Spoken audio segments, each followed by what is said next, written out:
Hello, I think we are live. So happy Tuesday, May 17. Again, if you don't remember, I talk with my hands and my lower third's not on, so you're really going to see it.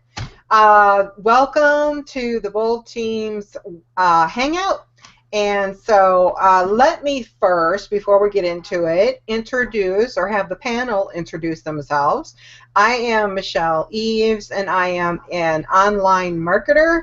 And and that's my dog Charlie right there. He's not in. I should like put a patch over that. So anyway, let's start with Miss Carol. Come on out and introduce yourself. Hi, Michelle and everyone. My name is Carol Makowski. I live in upstate New York. I'm an internet marketer, and I live at the other end of the house from Ellie Walsh, whom you'll meet in a bit. And I am very excited about today's topic. Well, I'll just leave it at that. So let's see what comes out. Thank you. And let's see, Catherine, would you come on out? Hi, excuse me. Hi, everyone. It's Catherine, and I live in California. And I've been an entrepreneur woman for about 3 years, and I love this team. And we learn so much, and I can't wait for the topic that we're going to discuss. Thank you. Thank you. And Danny, come say hi. Hey there, Michelle and everybody. This is Danny Cluche, and I'm in Ontario, Canada, and I'm also an online marketer and networker. And I'm excited to hear what Michelle has to present to us tonight. It's going to be interesting. Yes, that I can promise you. Miss Ellie. Hi, I'm Ellie Walsh, upstate New York, the other end of the house from Carol. I am so grateful you introduced Charlie because he is in all of your videos. And he's like a chill out guy. So he doesn't have any stress. I don't know. He must have utilized these 12 steps that you're going to talk about tonight. So I'm looking forward to it. I don't know. I don't know what his deal is, but yeah, he's very relaxed. Jamie, would you like to come on out? Sure. Hi. I'm Jamie Donnelly. I'm in New Jersey, not New Jersey, New Jersey, and I'm an online entrepreneur, mompreneur, if you will.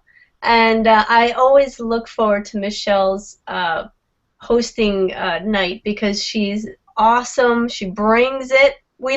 I feel like I don't even need to be here. Like she could just do it all herself. But bring it, Michelle. Thank you, Jamie. And Mark, last but certainly absolutely not least, come on, say hi. Thanks, Michelle. My name is Mark Seymour, and I live in central Indiana, as you can see from the Colt shirt. But I just wanted to say that these meetings are very, very helpful. They're packed full of all kinds of little tidbits of information that you can take back and use in your business, especially when you're new, like I am. It seems like I learned from everything that everyone talks about. So I'm looking forward to tonight's topic and excited to hear what we have from Michelle. So thanks. Thank you. Okay, well, let's get started. There was a wake-up call last week that we listened to, and he talked about adversity in our lives and in our business, and how adversity really stops people in their tracks. And so the way he described it, it kind of reminded me of the 12 steps from recovery programs. So as I was listening to it, that idea came up, and so I just threw together this little presentation here, and I put it together kind of in the form of the 12 steps for recovery. So let's get started. I will be reading most of it because there's a lot of information there, and I cannot remember all of it. So we all want the most fastest way to make money. We want to make it now. We want to be successful now. And so we want to know what to do right now. And everybody wants that secret strategy, but nobody likes the answer. And so what is the answer? The answer is we must stay the course, be consistent, even through adversity and challenges. And so adversity and challenges and the tough stuff in life, they're the constant. The strategies that we use to build our business, those things can come and go. They'll change, but that adversity and challenges will always, always be there. And so I wanted to kind of do this topic and kind of help you through some. And everybody deals with adversity and everybody deals with challenges. And, too often we think that making more money will be the answer. And actually, when you have more money, it makes things more difficult. And think of those lottery winners, that they win all this money and then a year later they're flat broke or worse than broke.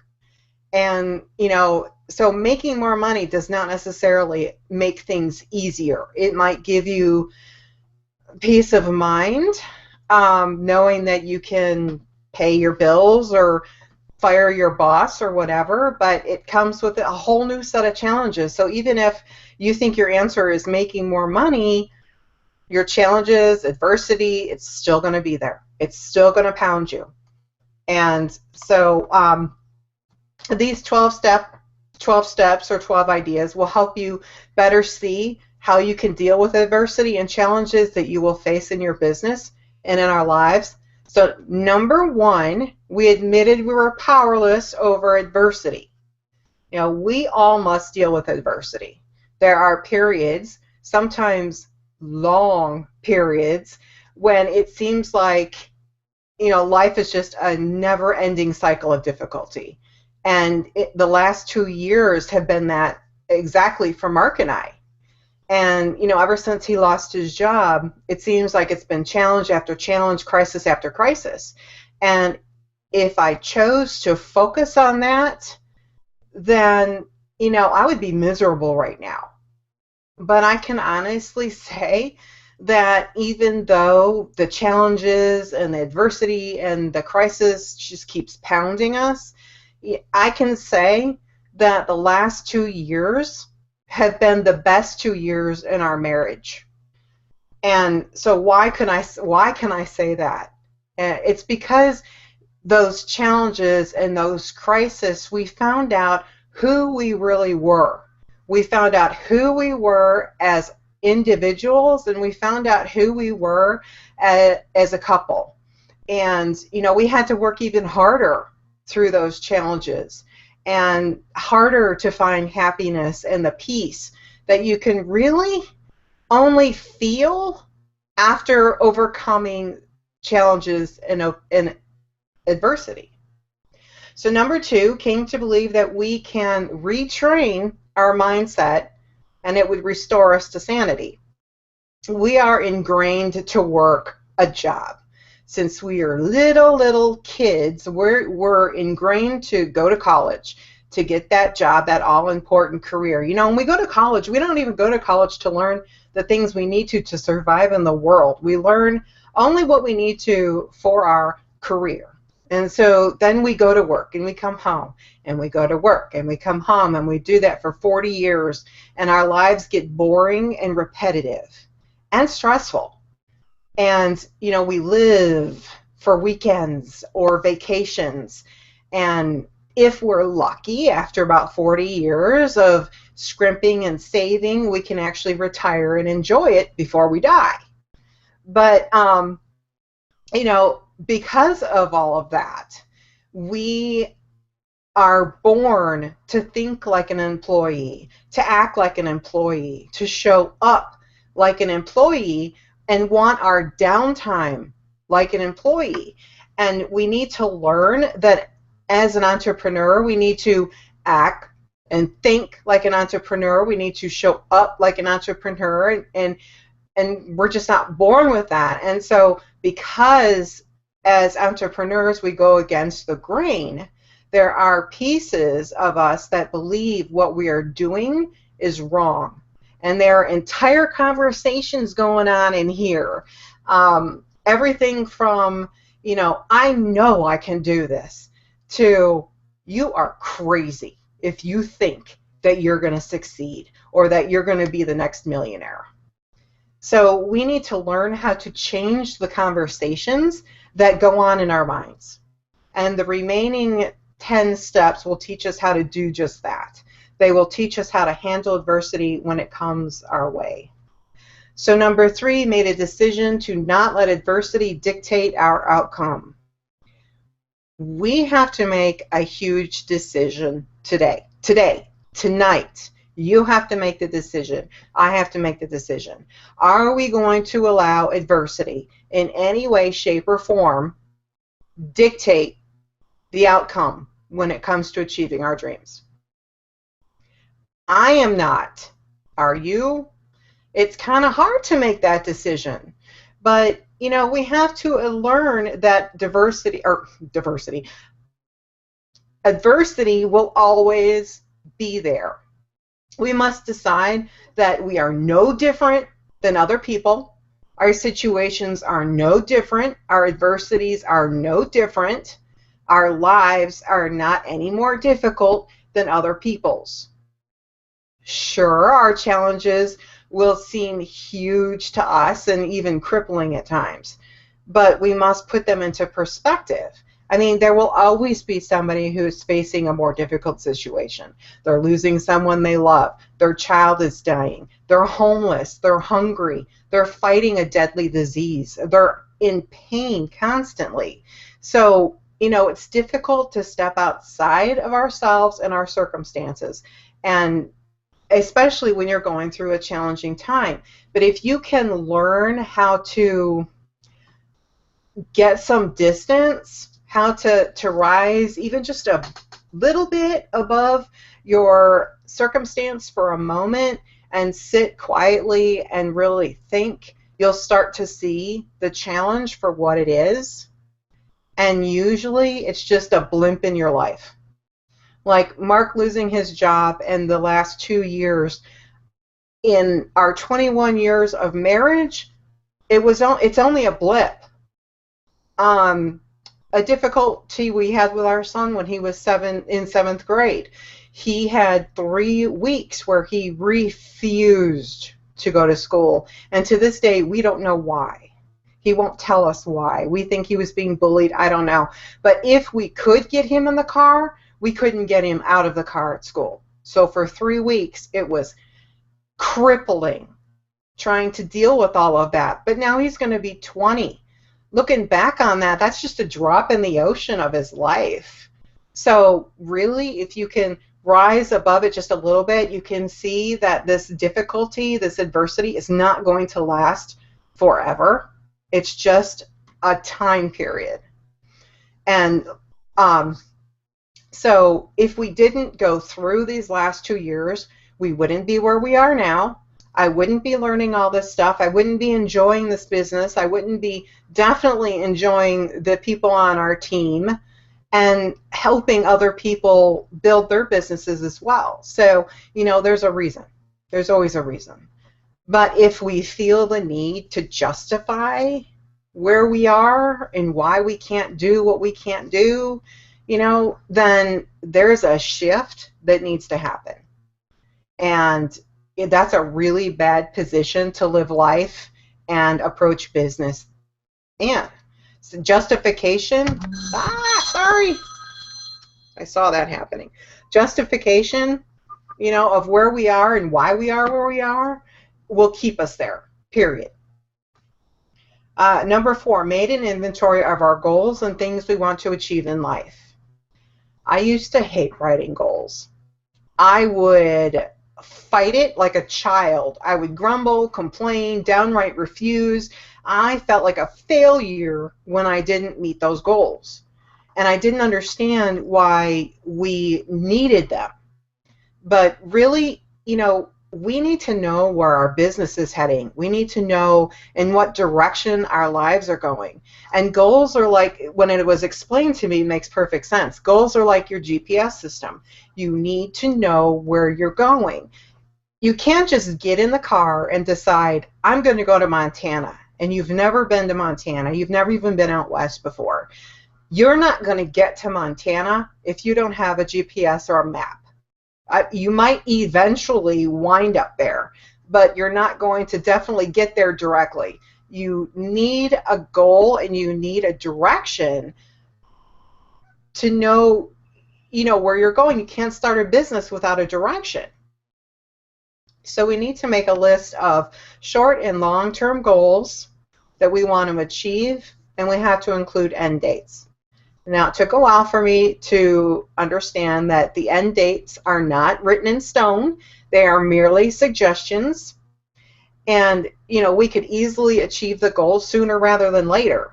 But if it did end up being later, at least at that point, then we will know how much further we have to go, or if we need to change course, what the appropriate time frame would be. And breaking down your goals into short-term objectives will help guide you along the way. It's like a measurement of how fast or how slow you're going to actually achieve that goal. Now, a vision board was something I thought was really stupid. My thinking was, why? Why would I want to sit there and look at a board of things that I will never achieve? So, do you see why step 2 is so so important? You need to change the conversations going on. So, a vision board is just a list, or we can just have a list. I have a list. I do not have a vision board, but I do have a list of things that we want to achieve, of our dreams, or of things we want to obtain. And they should include things like, easily obtainable things like a diamond ring or diamond earrings to a Rolex watch, and things extravagant like a Bugatti, or however you say it, that car, or a lavish like mansion or something.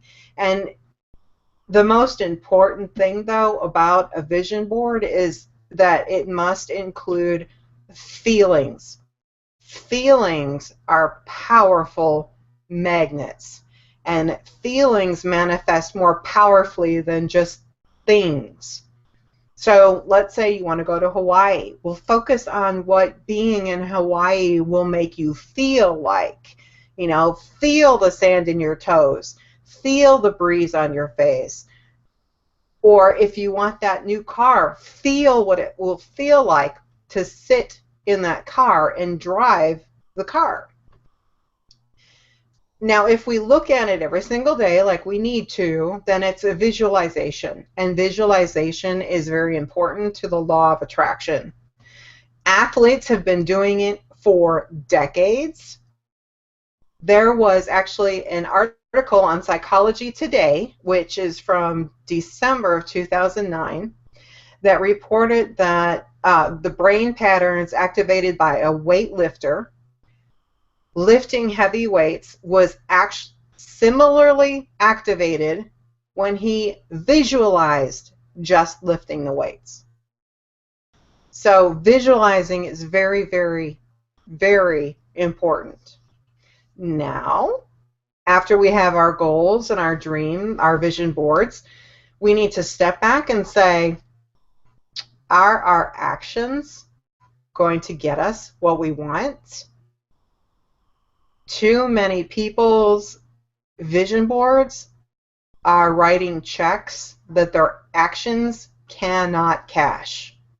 So we need to be very clear in our actions as well. Number 5, admit it to ourselves, there is no easy way ahead.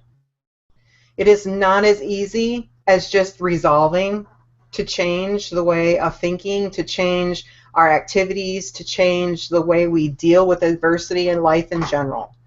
We must learn how to do it and then consistently practice it every day, and sometimes numerous times a day. We can't just decide one day we're going to start thinking like an entrepreneur. We need to train our brain to think differently. It's almost like brainwashing. You need to get rid of the old ways of thinking in order to form new pathways. So how do we do that? Well, number one is stop watching the news. Never watch the news. Never watch the news. You know, it's one of the most negative things we put inside of our minds every single day, and continuing with the negativity will just feed on your negativity. It'll feed on your adversities and your challenges, and it'll feed on your emotions, and that's what you're going to get. You're just going to get more negativity, more challenges. There are many motivational, inspirational books and audio that we can listen to and read. Spending 30 minutes a day reading a book like from Tony Robbins or something, and then 30 minutes a day listening to maybe a motivational podcast or like a marketing motivational kind of thing. You know, if you drive to work, you have time to listen to an audio. If you go to the bathroom, you have time to read 1 or 2 pages out of a book. And so, you know, that'll add up to 30 minutes, and you would have gotten your thing in, and it's a fast track to changing the way you think. Now, number 6, we're entirely ready to accept we are no different than anyone else. Everyone has adversity that pushes them to the limits. And then there are times where everything is going smoothly. We need to stop arguing why our situation is different. It's not. Adversity is constant. We all face it. Are we going to let it keep dictating the outcome? So here are a few people you may have heard of who were pushed past adversity, who pushed past their adversities and challenges in their lives. I'm sure you've heard of these. Oprah Winfrey. She lived in extreme poverty. She was sexually abused starting from the age of 9 and was fired from her first job as being unfit for television. Stephen King. His first novel was rejected 30 separate times, and it was thrown in the trash until it was later retrieved by his wife. Henry Ford, his first company went bankrupt. His second company was failing, and he was forced out with only the rights left to his name. Colonel Sanders. He was broke at the age of 62 with only a $105 Social Security check to his name, and 1,009 restaurants rejected his idea. Thomas Edison, I think we all know this one. His teachers said that he was too stupid to learn anything, and he failed over 10,000 times trying to invent the commercially viable electric light bulb. Walt Disney, he was fired from his first job because he lacked imagination and had no good ideas, and his first business went bankrupt. So are you going to let your adversity story dictate whether or not you're going to realize your dreams? Can you imagine failing 10,000 times trying to invent something? I probably would have stopped at 10. Can you imagine going to 1,009 restaurants and being denied and then still opening your own? They push past their adversities and their challenges, and they became great people because of it. Number 7, remember to be present. If we feel like we're stuck and our heads are focused on challenges of life and we can't motivate ourselves, then we need to become present and change our state. The most dangerous time is when our minds are spinning, when we're thinking too much on the past. So have you ever gotten in your car to go one place, and instead you find yourself driving in the direction completely different on autopilot? You know, that just happened to me recently. And your mind, you're only half present. It's easy to find our minds spinning with our problems, with challenges, with worries and assumptions, and it's a dangerous state.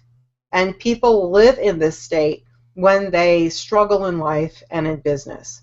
And so raise your level of awareness and bring yourself into the present. Focus on the here and now. on what you need to do right now in business and in your life.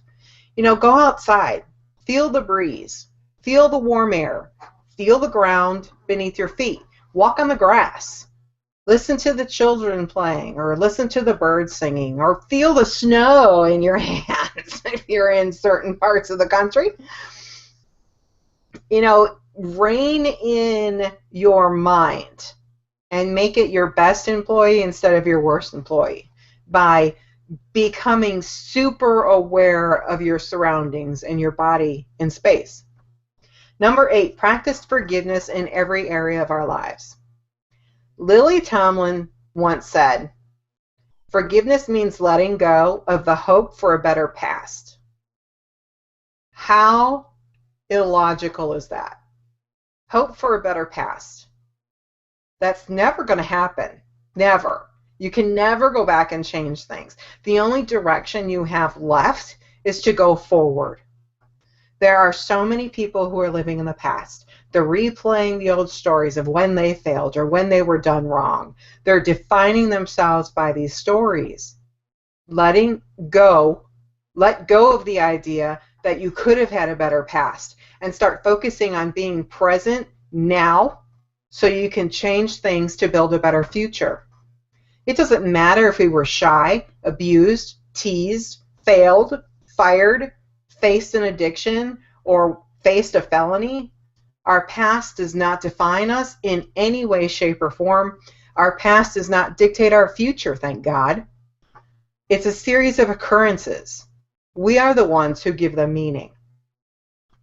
Forgive others and forgive yourself. You dictate where to go from here. People with resentments and guilt and anger live in the past, and people with fear and anxiety live in the future. Forgiving yourself is the biggest one. Stop being your own boss. And what I mean by that is we're never happy with our own performance. We never give ourselves credit for the good things we do, for our victories. Forgive yourself for what you didn't do. Forgive yourself for what you did do. You did the best you could with what you had at the time. And let me say that again because this is very important. You did the best you could with what you had at the time. We can always go back and say, I could have been a better mother, I could have been a better wife, but you did the best you could with what you knew at the time. So, wishing and hoping that we could go back and change our past keeps us in the past. Your direction depends on where you are looking. When you're driving the car and if you look to the right, you automatically start steering to the right. If you continuously look back, that's where you're going to end up again and again. Be okay with your performance up to now. Focus on being better today and focus on being even better tomorrow. Number 9, make a gratitude list and remember to be grateful for what we have. Focus on gratitude. Negative thoughts and emotions cannot coexist together. So can we be in a state of gratitude if we're not being in the present? Absolutely not. If we let our minds wander off and start playing those old stories or creating anxiety about the future, our finances, our lack of time, making assumptions about what people are thinking, we're letting our minds run wild. But if we're present in the here and now, we can focus on gratitude. We can focus on gratitude and on the good things in life, which there are many. If you think about it, you have a roof over your head, you have food in your pantry, you have clothes on, I assume, you are healthy, you have healthy children, you have loved ones, the sun is shining, the flowers are blooming, it's getting warmer outside for most of us, the spring is here, there is always an unbelievable amount of things and circumstances in our lives that we can be grateful for. So come to the realization that you have control. If you have control over your mind, control over your thoughts, control over your energy, if you stay in the present, then you can handle this business. You can do this business, and you can succeed at this business and in life. Be grateful that you are learning and that you're growing and you're expanding into new challenges and that you're in a place where opportunity exists today. Number 10, continue to reclaim our power. Life is going to kick us. It's going to kick us in the butt. Life always gets in the way. Learning new strategies will become easier when we're mastering our minds. When we're handling life and we're handling business and we're staying positive through adversity and when things get tough. Reclaim your power over the outcome. Whatever we think our limitations are, the excuses we give for being where we are right now, you're going to prove yourself right. I can argue with you as to why you can be more successful in your business than me, but it would sure suck to win that argument, right? Limitations and excuses are only in your mind. Now, there are people out there that believe 100% that they are in control of life. There are people out there that believe that life happens because of them. And there are people out there that believe 100% that life happens to them. Which one do you want to be? So number 11 is not to remain consistent and focused. If we want to fire our boss, if we want to create a 6 or 7 figure income, how do we think we need to do it? How do you think we're going to need to show up? We're going to need to show up full time. Now, does that mean 40 hours a week? Absolutely not. But we need to make sure that when we do show up for a business that we are focused and that we're consistent. So fill your time with focused action. Too much of our time is spent on being busy work, but not on money-making activities. So think of a time when you were really focused on something, when you worked on a project relentlessly, and when you finished, you were very proud of it. Was there time in that span when you were working on that project for worrying, for doubting, for replaying the past, for beating yourself up? Or was there just room for you to execute and focus on what you wanted to accomplish? Successful people focus on where they're going and who they want to become. Unsuccessful people focus on their circumstances. Step 12. Having had achieved clarity, we resolve to help others build their businesses and achieve their dreams. We know as business owners we will achieve a higher level of success if our primary goal is not money oriented. We always know that the law of attraction or attraction marketing is all about providing value out into the marketplace.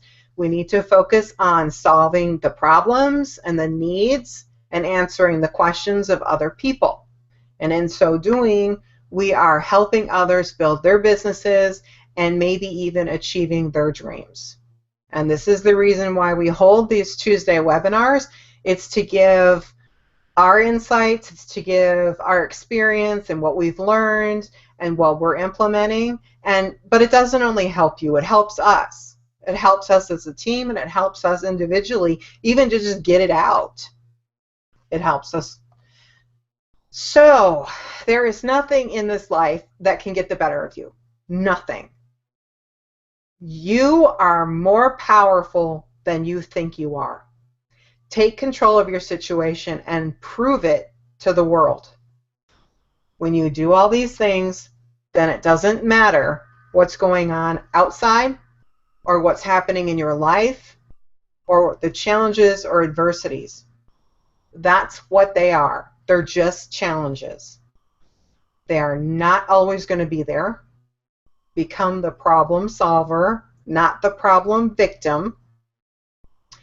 So be determined, be focused, be relentless, be intentional, be decisive, be driven, be unstoppable, be thankful, and be present in this moment. That's all I got. Phew. Okay, let's go to the panel and see if they have anything they want to talk And about. be bold. And be bold. Right? I was waiting for that. And be bold. All right, so I have to talk. I unmuted myself because you said something that triggered something. If I don't do it now, it's going to go away forever. And then everybody misses out. Everybody loses. All right, so you're talking about your limitations and, you know, if you argue for your limitations and all that. And there's a quote that I read when, geez, I think I was 17. It stuck with me, and it's in one of my favorite books. And the quote is, "Argue for your limitations, and sure enough, they're yours." And it's Richard Bach, Illusions is the book. And anyway, that triggered that, and I think of it all the time. Luckily, it's carried me 20 years thinking about that and remembering not to just stop, you know, where I am.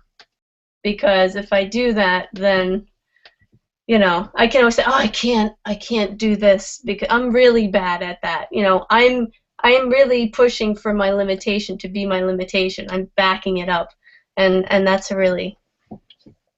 not going to help me get anywhere, right, Michelle? I put you up on here just so I can look at you while I talk, because you always laugh at me and you make me feel really good when I talk. So, you know, and thinking about, I had someone reach out to me recently about a business that I'm in my primary offer, and she wrote to me, which was not something everybody does, you know, do that communication on their own, without being prompted. Sent me this big long thing about how she was so excited about the webinar she was so excited to get started, so excited to help her friends and family and health and this, and I mean, I got like a novella. And she went for financing on a product, and for one time, and didn't get it, and stopped there. Now there are 10 options below that, right? But she stopped at the first obstacle. And, you know, there was no amount of drive or eagerness to help people out or to be healthy or to do whatever it was that she wanted to do that was going to help her succeed in business if the very first obstacle that she faced, she fell apart and quit. And so I let her know that I can't help you. I can't care more about this than you do.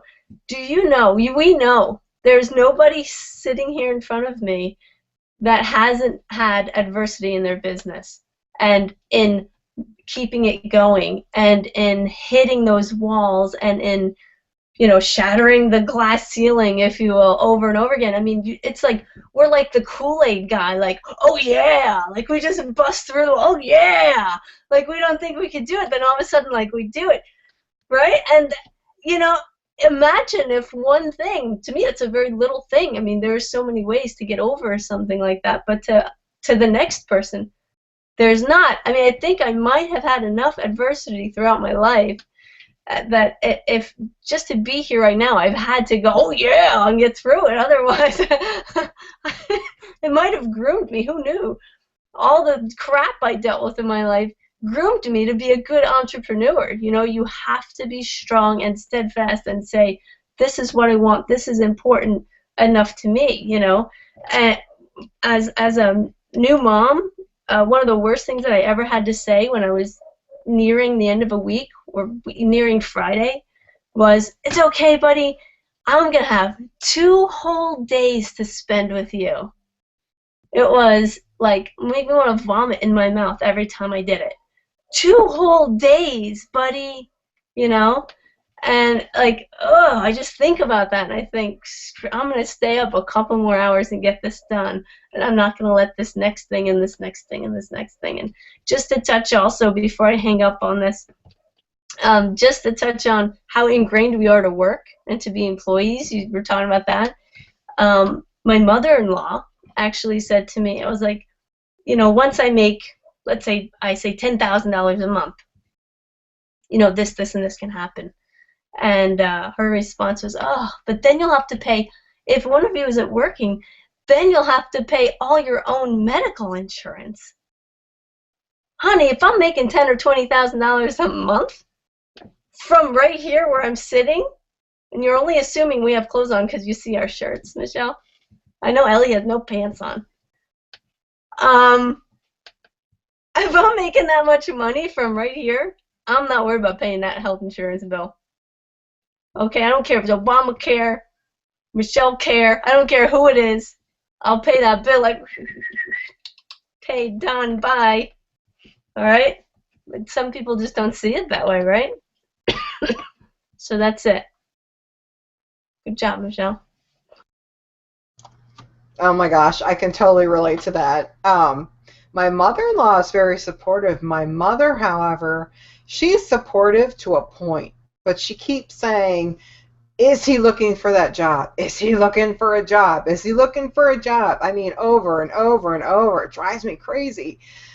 But anyway, did anybody else want to say anything? I have to jump in now. And you should be sorry I did, okay? Because as far as I'm concerned, this probably should be 5 or 6 or 7 hangouts. Holy crap. The information in here was amazing.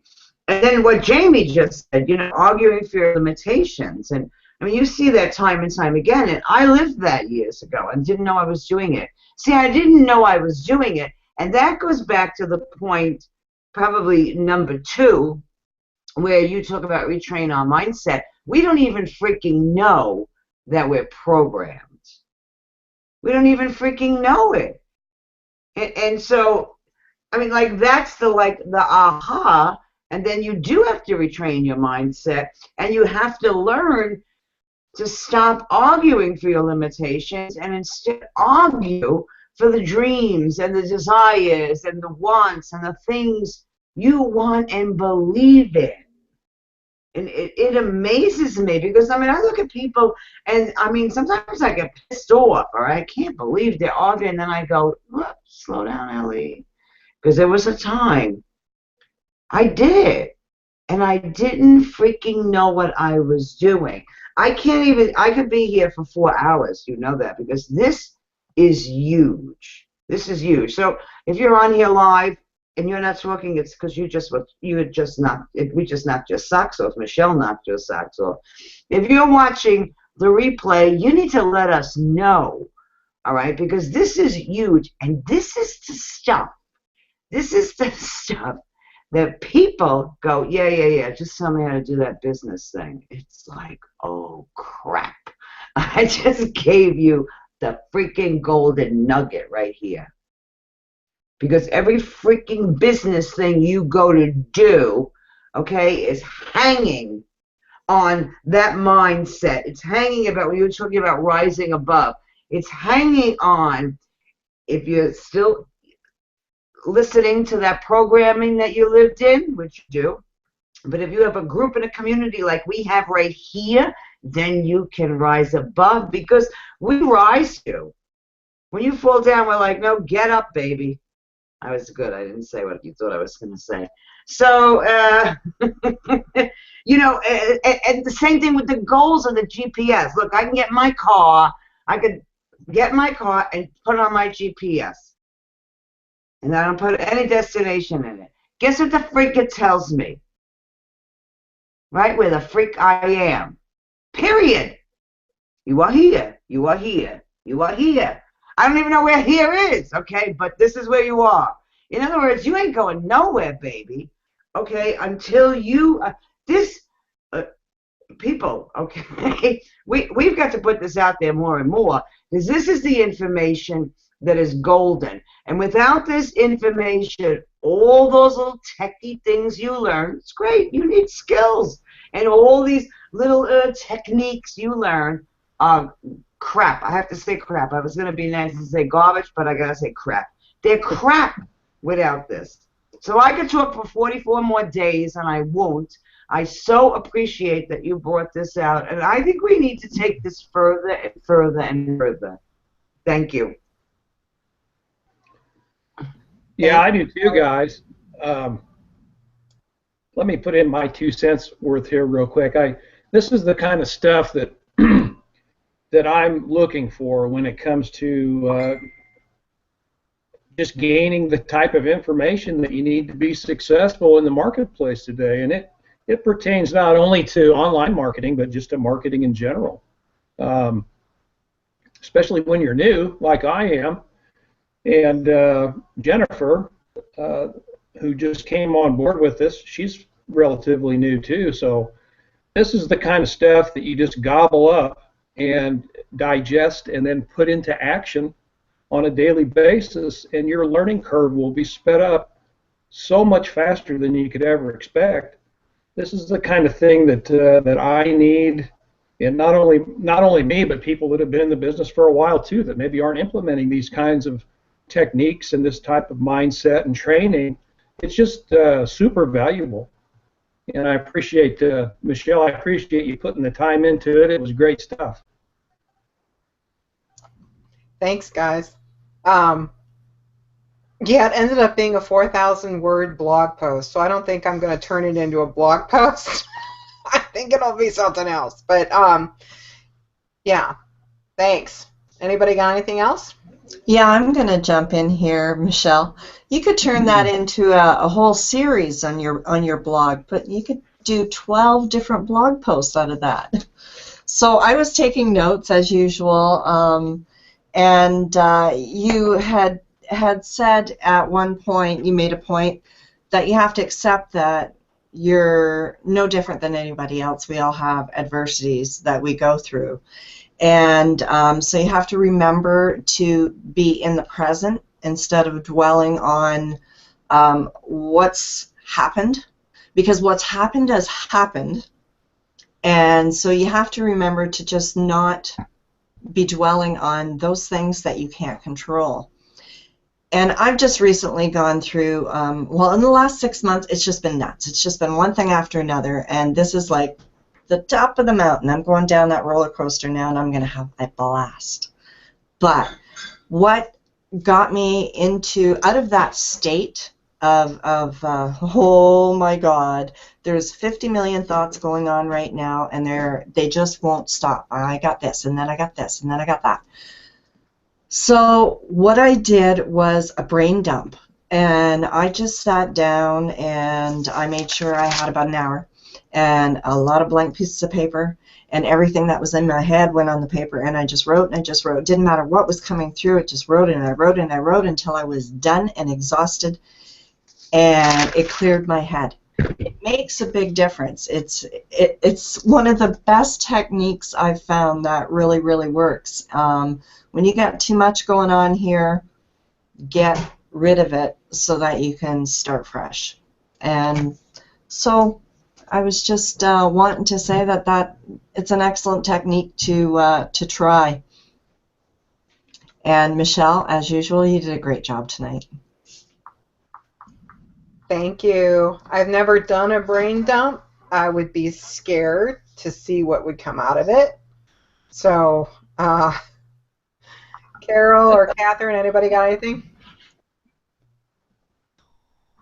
Yes, I sure do. I just thought this was. I was on that call in the morning that you mentioned that I guess kind of stimulated you in the direction of writing this. And that's what I was going to say when I introduced myself, and I said no, I just won't say it now because I didn't know what you were going to do with that. So I think it's brilliant that you put this into the context of a 12-step framework. I just think that's so creative. Fantastic. So kudos to you, Michelle. For myself, my father died when I was in my adolescence, and he had a very good income.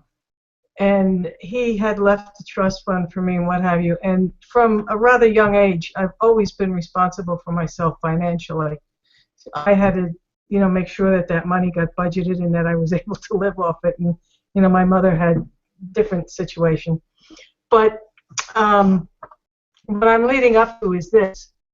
The one thing in life, I have a tremendous Achilles heel around finances. And a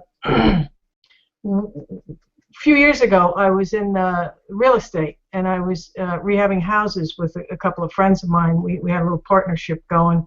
But before we had the partnership, Ellie and I were dabbling in it a little bit. And the second house that I did, my own fault, I almost lost it because I just kept paying the guy and he wasn't doing what he was supposed to do. And he kept telling me, well, I need some more money so I can hire some, and I kept falling for it.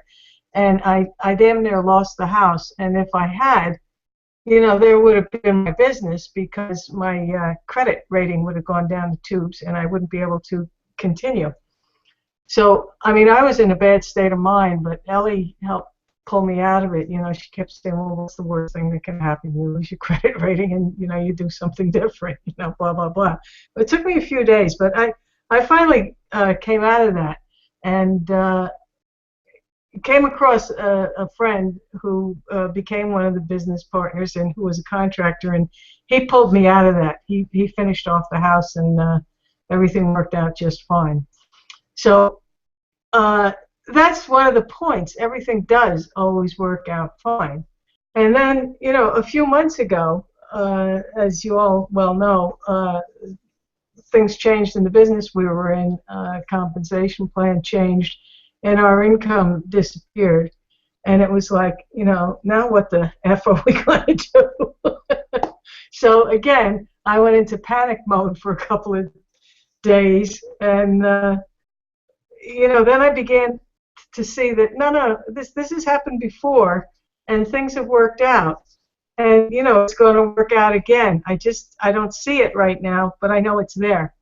Now here's my bottom line point here is that through personal development, and thank goodness I have the support and aid of my Ellie, who keeps me on track sometimes when I tend to go off. But each time these, what I would consider big things, smack me in the face, the level of sinking down seems to be less. Don't go down quite as far, and I don't last as long.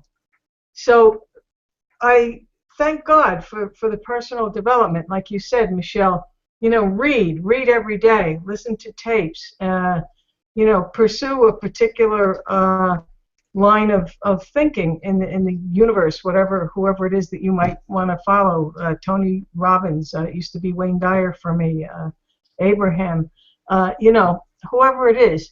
And it does, that line of thinking helps switch your mind around so you can move from the negative towards the positive, and as I said, more quickly each time. And the other thing I just wanted to say was, I think it was number 3 that you mentioned. It doesn't matter which number it was, but you were talking about setting your goals, and oh lordy, I hated to set. I always hate to set goals too. But you have to, otherwise, where are you going? What are you doing? So that and taking action and being a novice a couple of years ago in this business, I set my goals and I took some action, but I didn't realize that the two weren't meshing. So the action I was taking was not bringing me towards a goal. It was just busy work it ended up being.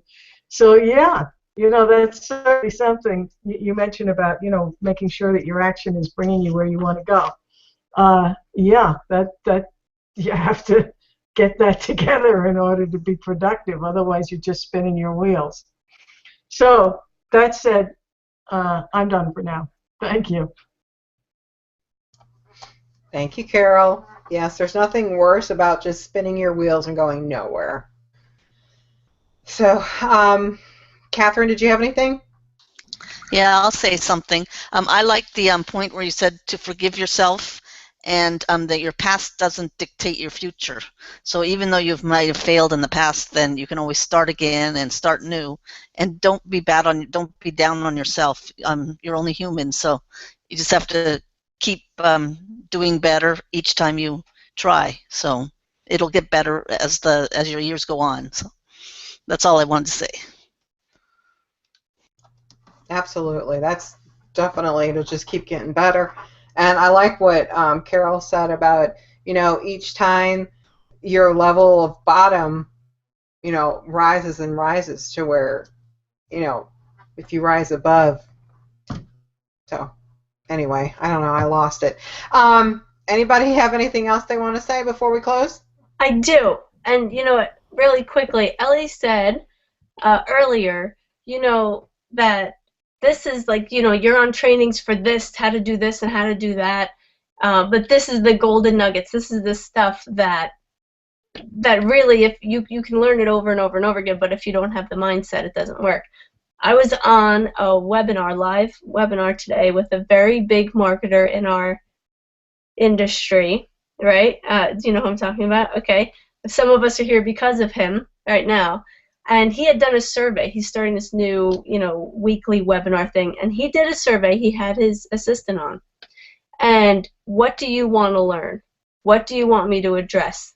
The number one thing, it wasn't lead generation, sales conversions, it wasn't traffic, it wasn't how to do a funnel, wasn't any of those things.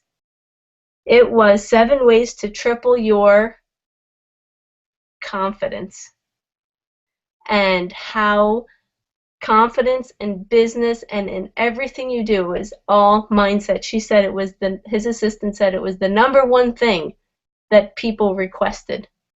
Not any of the other training things, but the mindset piece, and he said he's glad because you have to start with mindset. You can't start with knowledge and information that you won't be able to do anything with if you're just running yourself into the ground over and over again. So, when we first started these, Ellie said, trainings are boring. Everybody does a frickin' training, right? And she wanted to do something that was more mindset related because she understands the importance of it. It's been something that she's, focused on in her career. So, you know what? It's smart. We were smart to take that on. And now look what Michelle gave us. Like she said, golden nuggets, she said. Miss Ellie said. Right, Michelle? Golden nuggets gave us. That's all. That's awesome. That's awesome. Confidence. Everybody needs that. And like you said, I mean, if you don't have the mindset, you can learn everything you can about traffic and lead generation and marketing, but you hit that first or second or maybe third adversity or challenge, and if you don't have the right mindset, you're gone. You quit. And it's too many people do that. So one more thing I've got to say here, Michelle. Yeah. Jamie, I'm so glad you have that shirt on because I love halos. I eat about 6 of them a day. And the way you were just sitting, the halo was right over Ellie's head. And I had to crack up.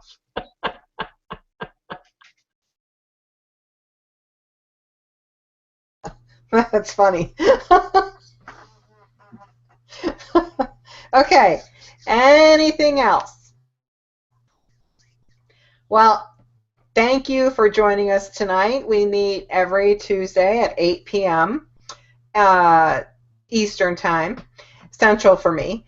And if you want to learn about what we're doing, there's a button below.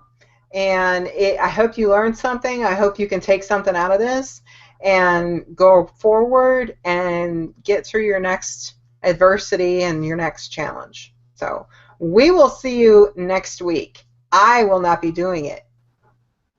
Okay. Have a good night. Bye. Bye-bye.